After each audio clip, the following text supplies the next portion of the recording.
ಹೊರಗಡೆ ಹೋಗ್ತಾಳೆ. ಆಗ ಬಿಲ್ಲಿಂಗ್ ಮಾಡಿಸ್ತಿದ್ದ ಅವರಮ್ಮ ಅವಳ ಹಿಂದೆ ಹೋಗ್ತಾರೆ. ಆಗ ತಾರಾ ಹೀಗೇಕೆ ಮಾಡ್ತಿದೀಯಾ ಅಂತ ಕೇಳ್ತಾಳೆ. ತಾರಾ ತುಂಬ ಹೆದರ್ಕೊಂಡಿರ್ತಾಳೆ. ಅವ್ರ ಅಮ್ಮನಿಗೆ ಏನು ಹೇಳಲ್ಲ. ಅವರಮ್ಮ ಅವಳನ್ನು ಬೇಗ ಗಾಡೀಲಿ ಕೂರಿಸ್ಕೋತಾರೆ. ಅಲ್ಲಿಂದ ಮನೆ ಹೋಗೋಕ್ಕೆ ಹೋಗ್ತಾರೆ. ಅವಳಿಗೆ ರಸ್ತೆಯಲ್ಲಿ ಅವರ ಗಾಡಿ ಹಿಂದೆ ಆ ಭೂತ ಬರುತ್ತಿರೋದನ್ನು ನೋಡ್ತಾಳೆ. ತಾರಾ ಇನ್ನೂ ಜಾಸ್ತಿ ಹೆದರ್ಕೊಂಡಿರ್ತಾಳೆ.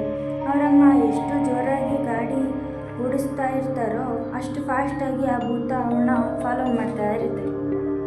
ಅವರು ಮನೆಯನ್ನು ತಲುಪಿದಾಗ ತಾರಾ ಕಿರ್ಚ್ಕೊಳ್ತಾ ಗಾಬರಿಯಿಂದ ಹಿಡಿದು ಮನೆ ಒಳಗಡೆ ಓಡೋಗ್ತಾಳೆ. ತಾರಾಗೆ ಭಯದಿಂದ ಜ್ವರ ಬರ್ತಾ ಇತ್ತು. ಅವಳು ಭಯದಿಂದ ಆ ಭೂತದಿಂದ ಪಾರಾಗಲು ಕಿರ್ಚ್ಕೊಂಡು ಎಲ್ಲ ಕಡೆ ಹೋಗ್ತಿದ್ಲು. ಅವಳು ಏನು ಹಾರರ್ ಗೇಮ್ ಅಂತ ಸ್ಟಾರ್ಟ್ ಮಾಡ್ತಾಳೆ. ಆದರೆ ಅವಳಿಗೆ ತುಂಬ ಹಿಂಸೆ ನೀಡ್ತಾ ಇತ್ತು. ತಾರಾ ಡಿಸೈಡ್ ಮಾಡ್ತಾಳೆ, ಅವಳು ಈಗ ದಾರಾಮ ಭೂತನ ಫೇಸ್ ಮಾಡೋಕ್ಕೆ ಲಾಸ್ಟ್ ಸ್ಟೆಪ್ನ ಯೂಸ್ ಮಾಡ್ತಾಳೆ. ಅವಳು ಕಾಟೆ ಅಂತ ಹೇಳಿ ಆ ಭೂತಕ್ಕೆ ಒಂದು ಆ್ಯಕ್ಷನ್ ತೋರಿಸ್ತಾಳೆ ಅಂತ ಅವಳು ಹೇಳೋಕ್ಕೆ ತಿರುಗ್ತಾಳೆ. ಅಲ್ಲಿ ಆ ಭೂತ ಮಾಯ ಆಗಿರುತ್ತೆ. ತಾರಾನ ತಲೆ ಟೆನ್ಷನ್ನಿಂದ ಸಿಡ್ದು ಹೋಗ್ತಾ ಇರುತ್ತೆ.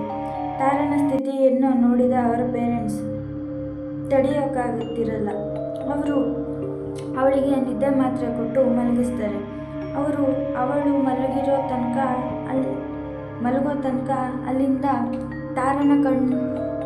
ಅಲ್ಲಿಂದ ಹೋಗಲ್ಲ. ತಾರನ ಕಣ್ಣು ತೆಗಿತಾಳೆ. ಆಗ ಅವಳು ಬಾತ್ ಟಬ್ಬಲ್ಲಿದ್ಲು. ಅವಳಿಗೆ ಯಾರೋ ಅವಳನ್ನು ಹಿಡ್ಕೊಂಡು ಇರೋ ಹಾಗೆ ಅನಿಸ್ತಾ ಇತ್ತು. ಆಗ ನೋಡಿದಾಗ ಆ ಭೂತ ಅವಳನ್ನು ಹಿಡ್ಕೊಂಡಿತ್ತು.